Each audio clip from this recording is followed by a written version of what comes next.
नमस्कार, आदाब। आइए रुब्रुक आते हैं सबसे बड़ी और सबसे अहम खबर। हम आपको बता दें कि आज एसटीएफ की टीम द्वारा असद और गुलाम मोहम्मद को मुठभेड़ में मार गिराने का दावा किया गया है। दोनों को मार दिया गया है।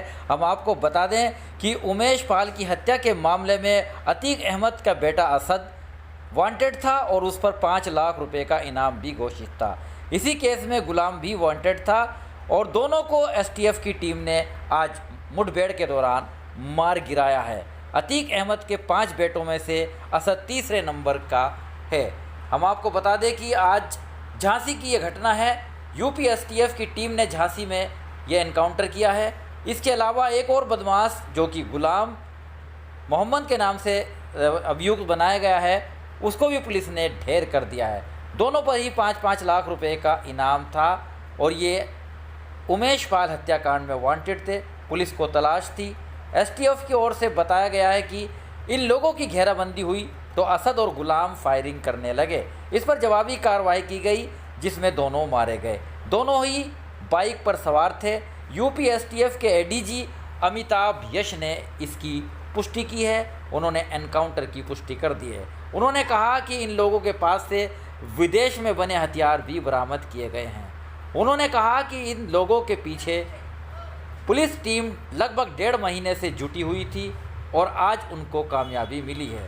उन्होंने ये भी बताया है आज प्रेस कॉन्फ्रेंस के दौरान कि इससे पहले भी 5 मिनट के फासले से ये दोनों लोग मिस हो गए थे और चकमा देकर भाग निकले थे, लेकिन एसटीएफ की टीम ने सफलता हासिल की है और दोनों को मुठभेड़ के दौरान मार गिराया है। इस मुठभेड़ के बाद जो डीजी लॉ एंड ऑर्डर हैं प्रशांत कुमार उत्तर प्रदेश के, उन्होंने भी प्रेस वार्ता में जानकारी दी। उन्होंने कहा कि सरकार की अपराध और अपराधियों व माफियाओं पर कार्रवाई की मंशा साफ है। उन्होंने कहा कि सरकार शुरू से ही ज़ीरो टॉलरेंस की नीति से काम कर रही है। एक विशेष अभियान चलाया जा रहा है जिससे सभी लोग वाकफियत रखते हैं। उन्होंने बताया कि 24 फरवरी को प्रयागराज में बड़ी घटना घटित हुई थी जिसमें महत्वपूर्ण गवाह उमेश पाल की हत्या कर दी गई थी। इसमें उन्होंने ये भी बताया कि इस घटना के बाद हमारे 2 बहादुर साथी घायल हुए थे जो कि बाद में शहीद हो गए थे। उस समय से यूपी पुलिस ने विशेष टीमों का गठन किया गया था। इस घटना के संबंध में 5 लोग पहचाने गए थे। ADG law and order Prashant Kumar ने बताया कि स्थानीय व मुख्यालय शासन स्तर से उन पर इनाम घोषित हुए थे। वे अपराधी जिस पर अरमान, असद, गुड्डू और साबिर पर 5 लाख का इनाम था। लगातार एसटीएफ व सिविल पुलिस की टीमें इनका पीछा कर रही थी। इस घटना के संबंध में पुलिस की टीमें 2 महत्वपूर्ण जगहों पर गई थी। बताया गया कि साबरमती व बरेली गई हुई थी जिन्हें प्रयागराज लाया गया था। जिस तरह को जघन्य हत्या की गई थी, आज लगभग 12:30 से 1 बजे के बीच ये घेरा डाला गया। दोनों तरफ से गोलियां चली, ऐसा एडीजी लॉ एंड ऑर्डर ने बताया। उन्होंने ये भी जानकारी देते हुए बताया कि एसटीएफ की टीम 24 फरवरी को जिन्हें अपराध करते हुए सबने देखा था। आज मुठभेड़ में असद व गुलाम को एसटीएफ की टीम ने मार गिराया है। आरोपियों के पास से अत्याधुनिक हथियार, ब्रिटिश बुलडॉग रिवाल्वर व पिस्टल बरामद हुए हैं, ऐसा दावा किया है।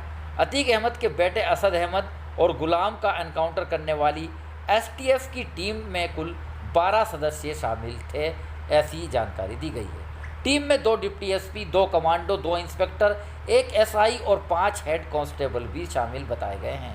आगे भी अपराध व अपराधियों के प्रति अनुपालन हमारी एसटीएफ, एटीएस व सिविल पुलिस लगातार ऐसा अभियान जारी रखेगी, ऐसा दावा किया है एडीजी लॉ एंड ऑर्डर ने। उन्होंने ये भी कहा कि व्यक्तिगत रूप से हमारी एसटीएफ के साथी ने कठिन परिस्थितियों में एक अच्छे ऑपरेशन को अंजाम दिया है। इस मुठभेड़ में शामिल सभी अधिकारियों को धन्यवाद भी उन्होंने दिया है। लेकर चलेंगे दूसरी ओर, जैसे ही आज प्रयागराज के अंदर पेशी पर लाया गया था अतीक अहमद को और उनके भाई को। अतीक अहमद को जैसे ही इस घटना की सूचना मिली तो वो फूट फूट कर रोने लगे और बौखला गए तथा अपना सर पकड़कर बैठ गए।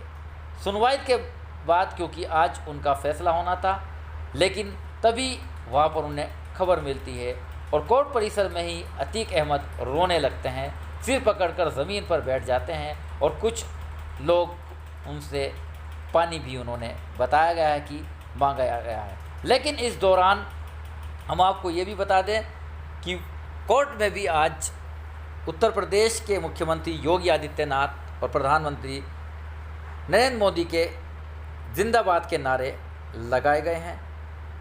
उमेश पाल मर्डर केस का आरोपी अतीक अहमद बनाया गया था, जिन्हें 6 बजे प्रयागराज की नैनी जेल पहुंचाया। अतीक को बैरक नंबर 7 में रखा गया। उसके भाई अशरफ को भी इसी केस में पुलिस बरेली से प्रयागराज लेकर आई।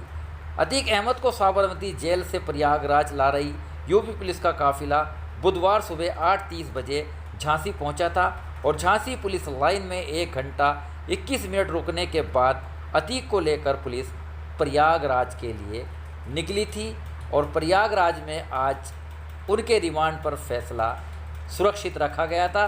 बताया जा रहा है कि पुलिस को रिमांड भी मिल गया है। 4 दिन की कस्टडी बताई जा रही है। पूछताछ पुलिस कर रही है, लेकिन सूत्रों के मुताबिक ये भी बताया जा रहा है कि अतीक अहमद काफ़ी असहाय नज़र आए और उन्होंने साफ कहा है कि जेल में बैठे हुए उन्होंने किस प्रकार इसकी साजिश रची, ऐसा कोई सबूत नहीं है, ऐसा भी कुछ लोगों ने सूत्रों से बताया गया है। हम आपको बता दें कि प्रयागराज में 24 फरवरी को उमेश पाल की दिन दहाड़े घर के बाहर ही गोली बम मारकर हत्या कर दी गई थी।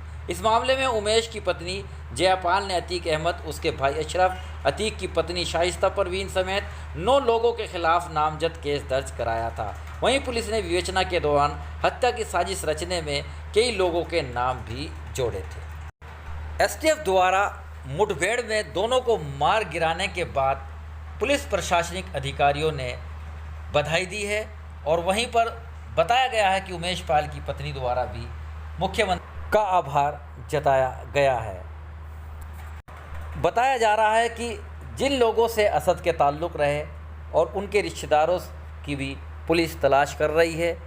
ये भी बताया गया है कि जहां पर असद का रिश्ता चल रहा था वहां पर भी पुलिस ने पूछताछ तथा कुछ लोगों को हिरासत में लिया है। पूछताछ जारी है और इसके अलावा पुलिस तेज़ी से कार्रवाई कर रही है। दूसरी ओर आइए आपको लेकर चलते हैं सबसे बड़ी दुख भरी खबर की ओर।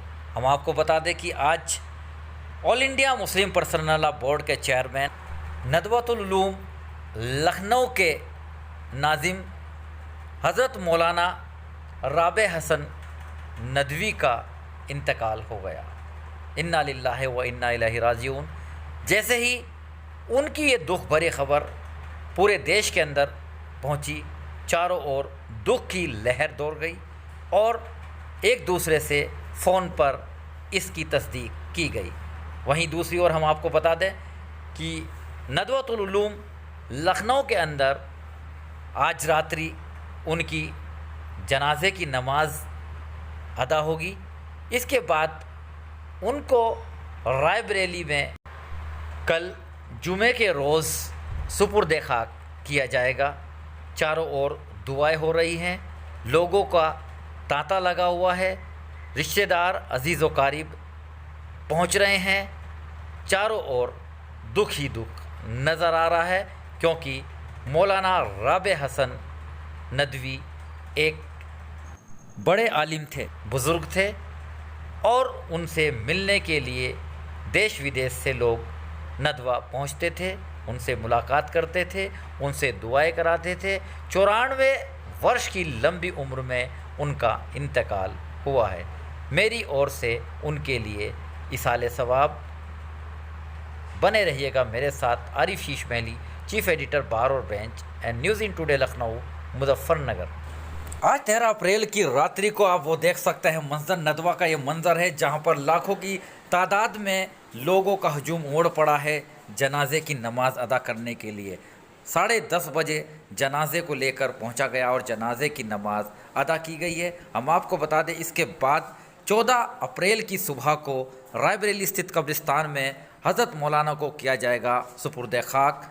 गाड़ियाँ जा रही हैं, लोगों का हजूम पहुंच रहा है, चारों ओर दुआएं तथा इसाले सवाब किया जा रहा है। बने रहिएगा मेरे साथ।